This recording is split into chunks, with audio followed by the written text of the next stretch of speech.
Oh, okay.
Okay, ready to roll. Where's Colin? Not Colin, Oh, it's it's Amanda. Amanda.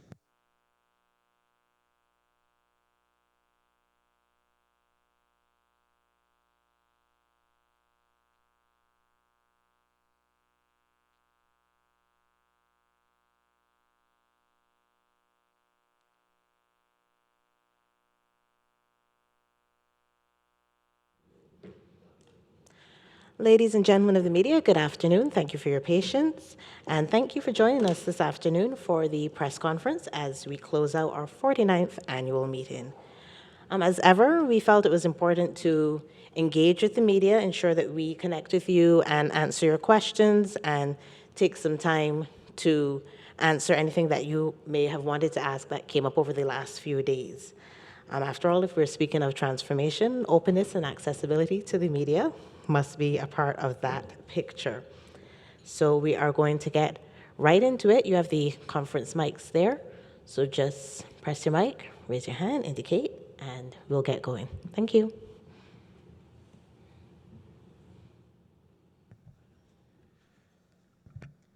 Good afternoon. Morgan Adderley from the Tribune in the Bahamas. During yesterday's seminar on resilience, it was noted that the Bahamas has an extremely high vulnerability score, in large part due to its dependence on tourism. How can the CDB help the Bahamas with lessening this, dependency and lessening its vulnerability? Okay, thanks very much, Morgan. Um, I think you're bang on there. That's the major challenge facing the Bahamas. Bahamas is in a good situation as it relates to their economic performance. There's clear evidence of a turnaround in the economic outlook in the Bahamas. But like so many other countries, especially in that part of the Caribbean, the northern part of the Caribbean, there's a real risk of climate impact. This is not news for the Bahamas. It's been around forever, and it's getting worse. The CDB, I think, is very well positioned to be able to assist the Bahamas. One, we have access to very, very attractively priced resources, financial resources, for, first of all, building resilience, economic resilience, and also building infrastructure resilience to climate effects.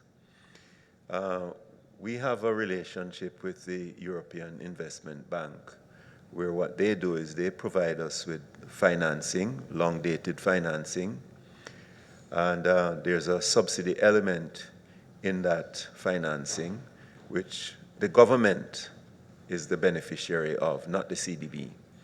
So what it does, it reduces the cost of the financing for economic resilience building and for the rehabilitation of infrastructure from the Bahamas, right? Now, what we like to do is we like to take a proactive approach.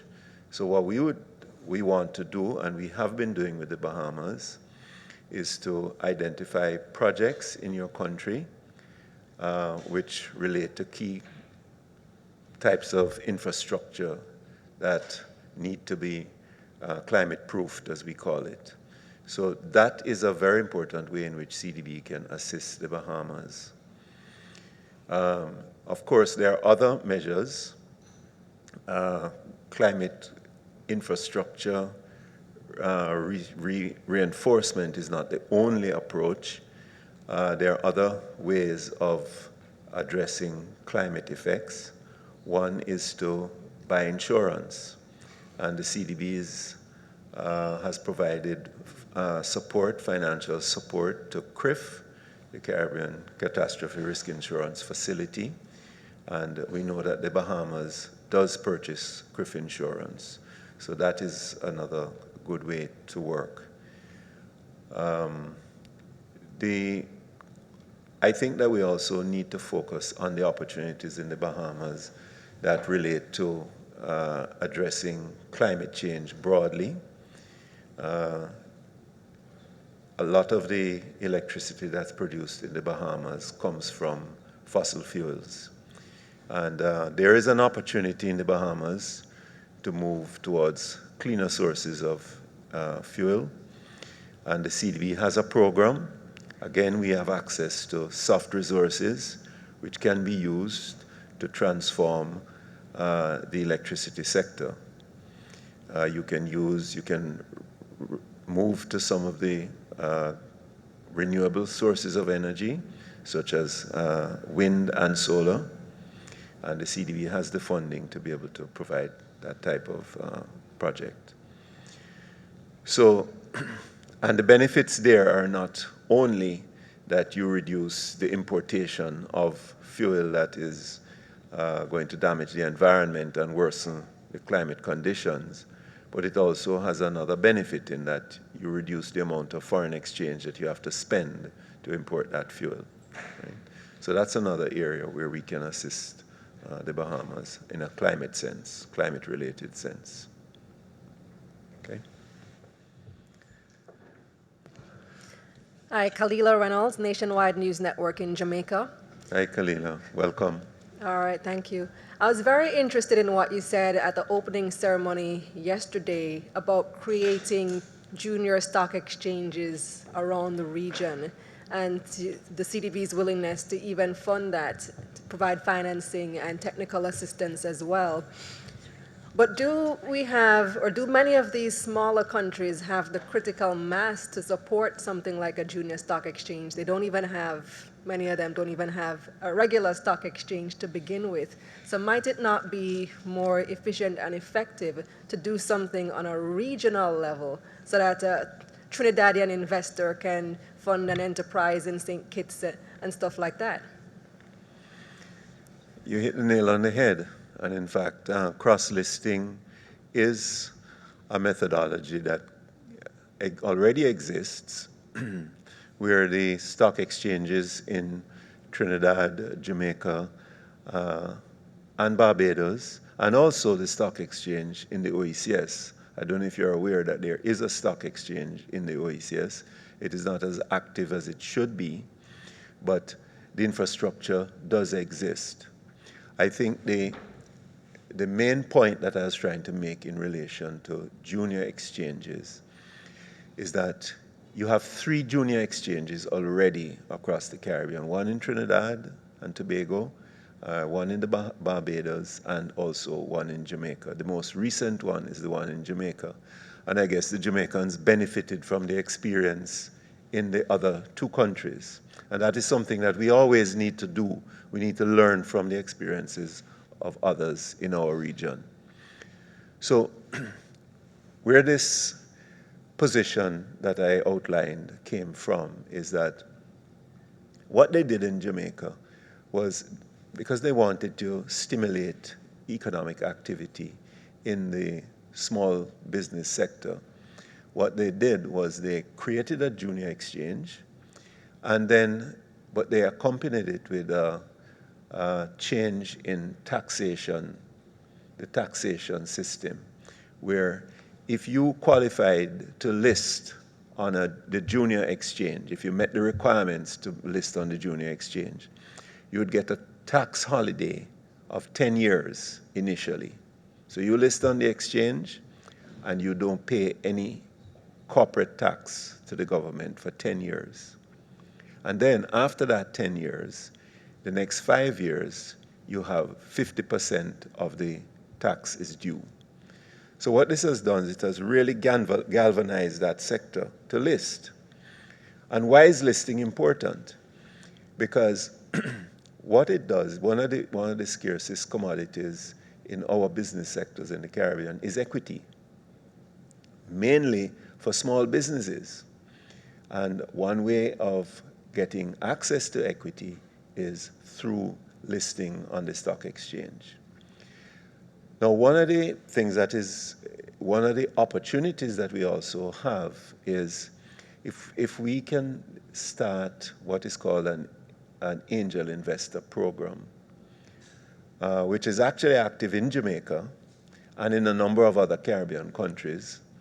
What happens is established businesses and businessmen with wealth are sometimes interested in investing in small companies, startups, and so on. So what they would do is they'd provide equity injection into the business, and they also provide business advice to the new entrepreneurs. And that helps to grow the business. But angel investors frequently want an exit. They don't want to stay with the company forever. So they want an opportunity to get out. And a good way to get out is after a period of time, that company lists on the exchange and the angel investor can sell their shares, recoup funds, and those funds can be recycled into other businesses. So it creates a nice virtuous circle. So that is really what the case I was trying to make. And it can happen all across the Caribbean. And to your point, Khadija, Kalila, right? Kalila, sorry. The use of the regional approach is absolutely the way we need to go. We don't need to go and create stock exchanges all across the region. We can use the cross-listing mechanism as a way of doing so. And then it provides the opportunity also to crowd in capital from other countries. So just to be clear, what you were proposing wasn't the creation of several different junior markets, but it was more, you were more offering advice on the tax incentive part. Yes, and of course, in some of our countries, if I'm not mistaken, in Guyana, they don't have a junior exchange. So wherever there isn't one in a country that is larger and perhaps larger, let me put it that way, there is an opportunity to create a new one, right? But as much as possible, if we can share the existing resources that are already available, that is the way to go, right? Hi, Clint Chantok, Newsday, newspaper, Trinidad and Tobago.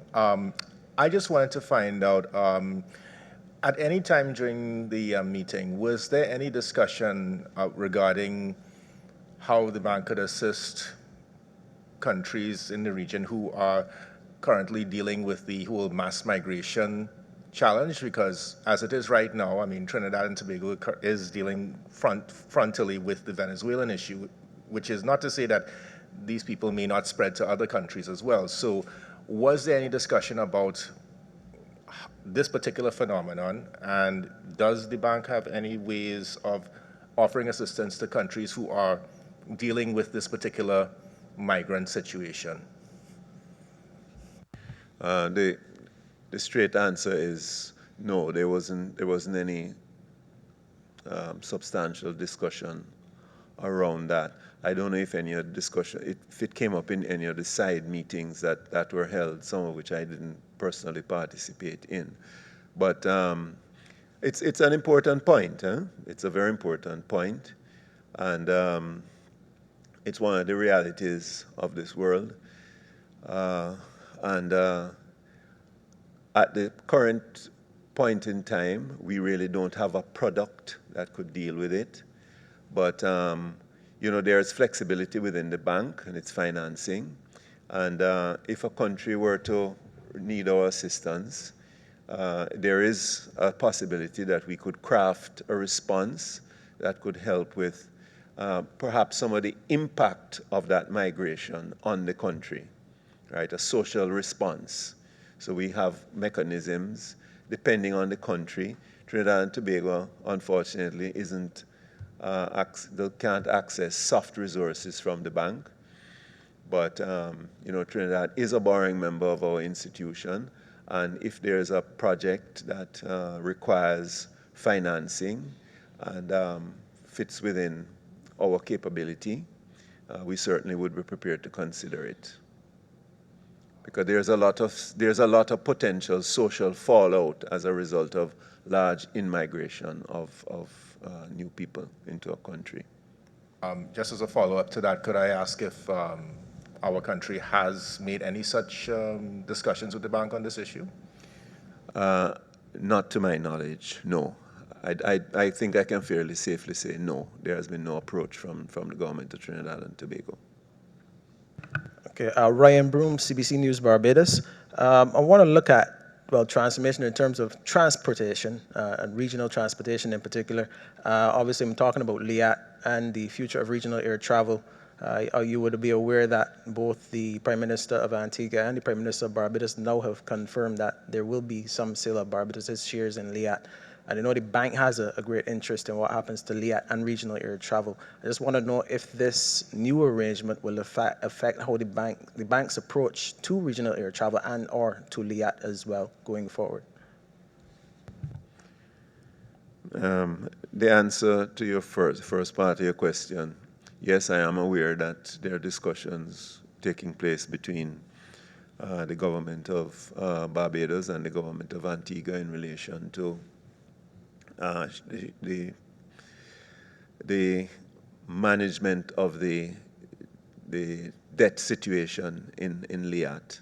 I'm aware of those discussions. I really don't want to elaborate too much on them because those are, as I say, are a matter of discussion at this time. So, I mean, frankly, we don't have a difficulty if existing shareholders and new shareholders have different arrangements for financing the airline.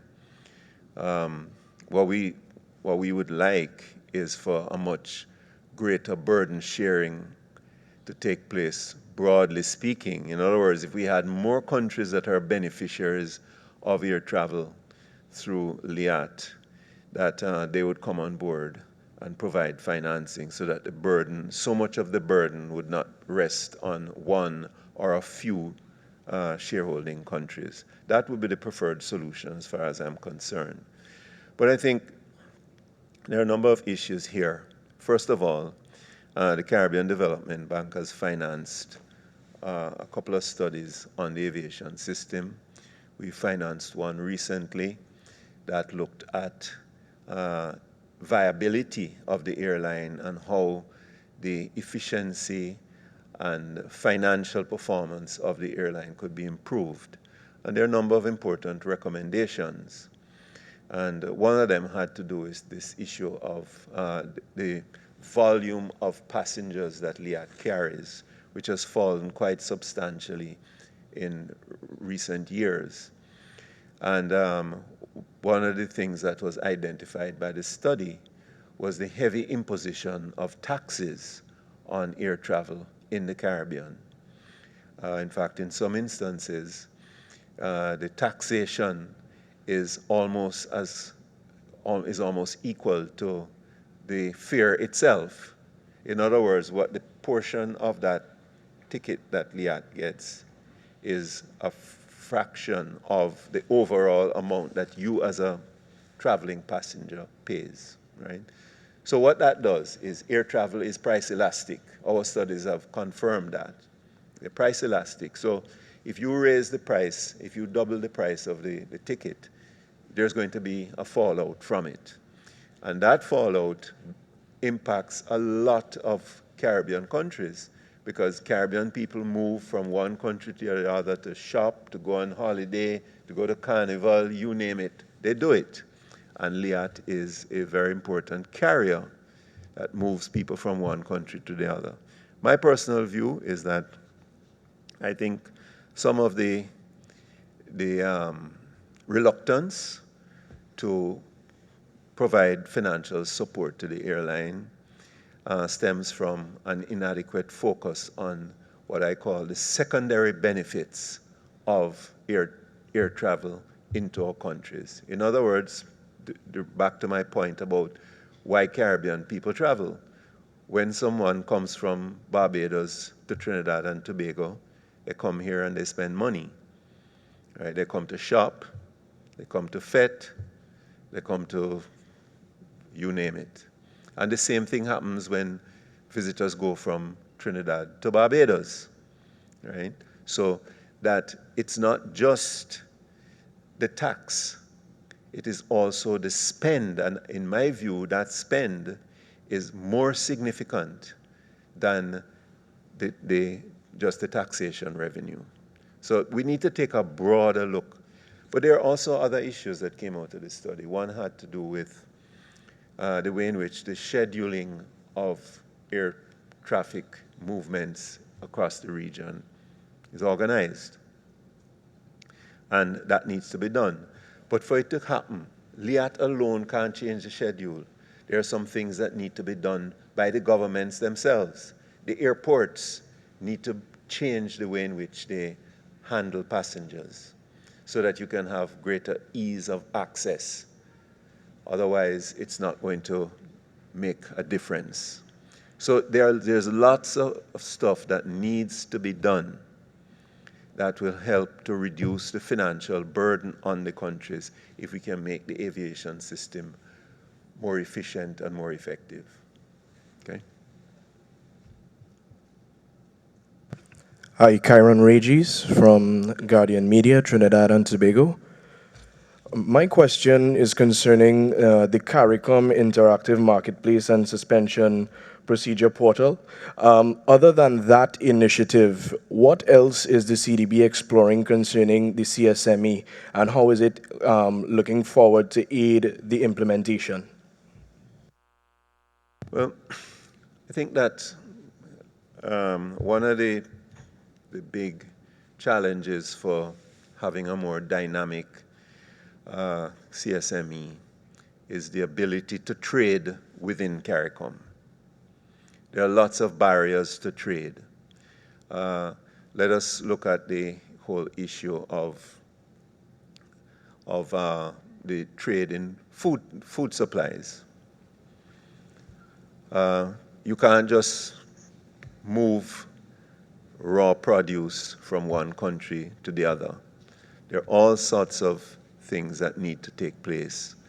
There are phytosanitary issues relating to the movement of food or the transportation of food from one place to the other, especially in large quantities. And there are many, many issues surrounding that. In some instances, there isn't sufficient capacity in countries to be able to facilitate that movement. So what the CDB does is we provide financing to help to build up the capacity in those areas, right? The infrastructure in country itself is one that needs to be addressed in a more effective way, and we also provide financing for that purpose. I think that there are issues in customs and things of that nature that need to be addressed. The whole facilitatory environment for trade is a broad problem, and we need to put much greater emphasis on it. We are working with a number of different countries in this area, and it is one that we recognize we need to put much greater emphasis on. But there is no question that the CSME is a very important part of the solution to low growth and poverty reduction in our countries, so that it's one that we want to place much greater emphasis on. And as we talk about galvanizing the growth of medium, small, and micro enterprises, to the extent that we are successful in doing that, obviously what we want is for those enterprises to also trade. And a good training ground for that approach is right here in CARICOM.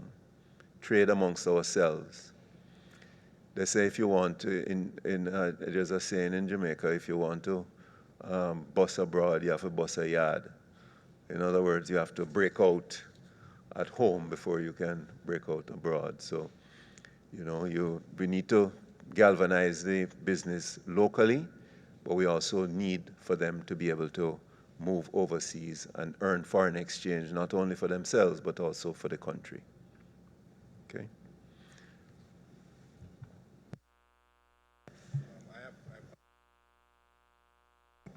Yes, sir.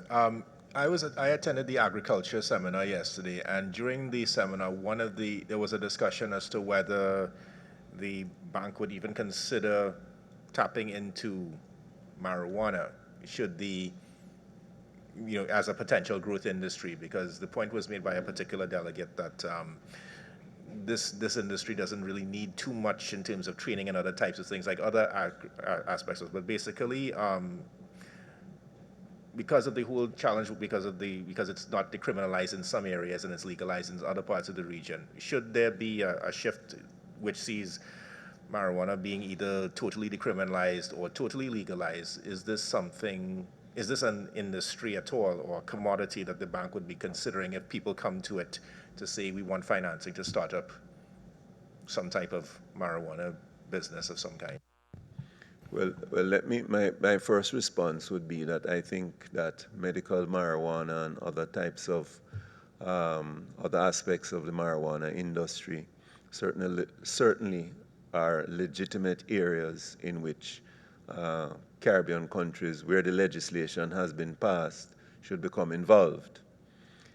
I believe that it is only a matter of time before, across the region generally, the marijuana laws will change, and it will create the basis for wider production and wider trade in these products. I think that is only a matter of time. I think you'll also see the same thing happen in the United States and elsewhere. Where a lot of the action is today is in Canada. The Canadians have passed very extensive legislation around the industry, and it's growing in that country. The Canadians are already active in the Caribbean in investing in marijuana-related products, and other countries are also now investing in the Caribbean in marijuana-related products. I see no reason why ultimately the CDB cannot be involved in that type of work. We can also be involved in financing research through the universities and other academic institutions. And there's a tradition, a long-standing tradition in virtually all of the Caribbean countries of the use of marijuana, even when it was illegal. Now that it is becoming legal and there's more official recognition of the benefits that can be derived from the use of the marijuana plant, it is an industry that we should not turn our back on. And it is another opportunity for us to diversify our economies. It's another way for us to diversify our agricultural sector and also our agro-processing sector and our medical industries.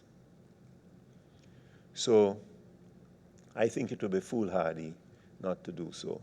A country like Israel is very, very well advanced in taking advantage of the many benefits of marijuana.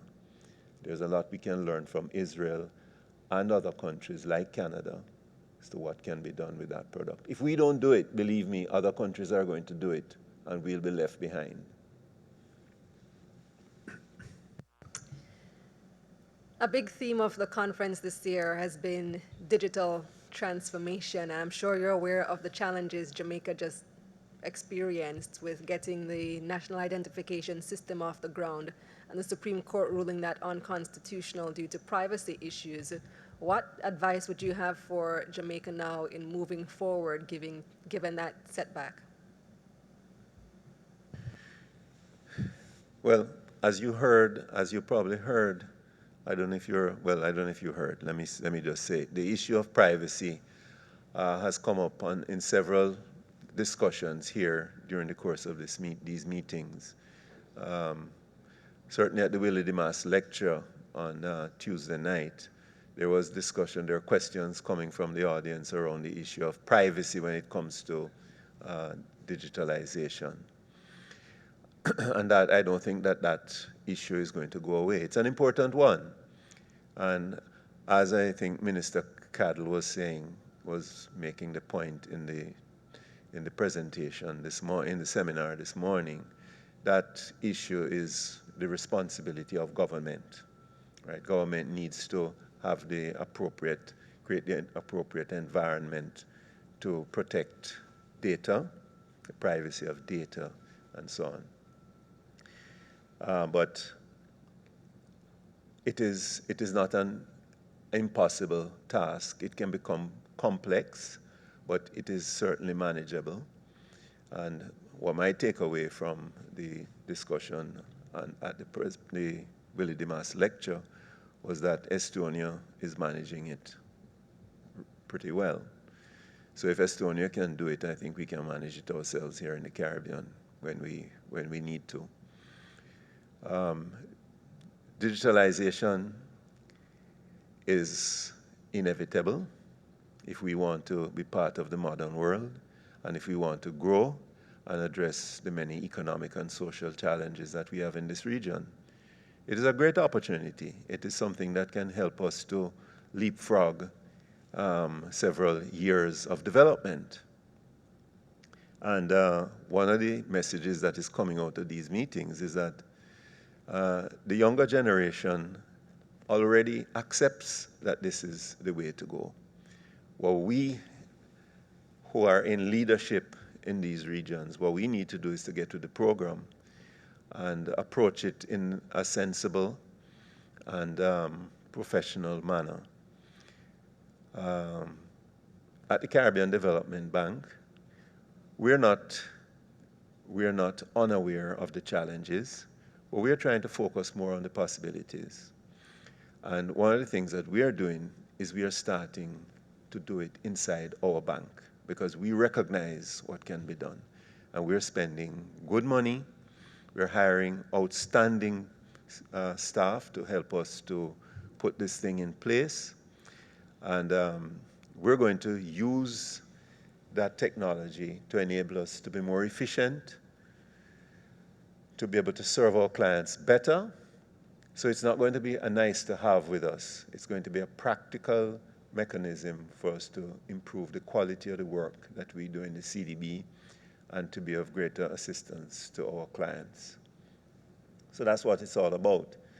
And we are also going to be encouraging our countries that as part of their economic development strategies, that they give serious attention to digital transformation of their economies. Government, that is where it really needs to start.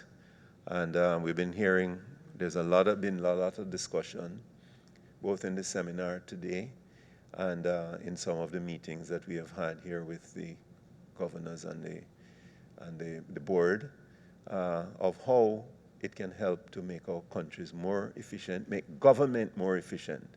One of the things I have learned about young people is young people put a high premium on being able to enjoy themselves and have free time. So they don't want to be spending a long time at government offices trying to get their business done. And believe me, at this stage in my life, I also am beginning to put a much greater premium on holiday than on work.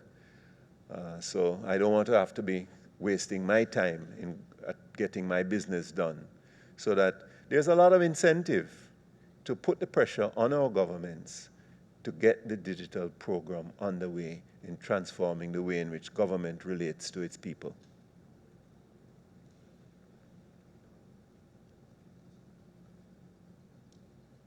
Okay? Okay, so are there any further questions?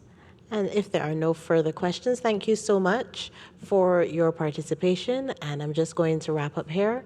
I invite you all to enjoy what we have left of the meeting. And thank you very much for attending. Good afternoon. Thank you very much. Thanks for coming.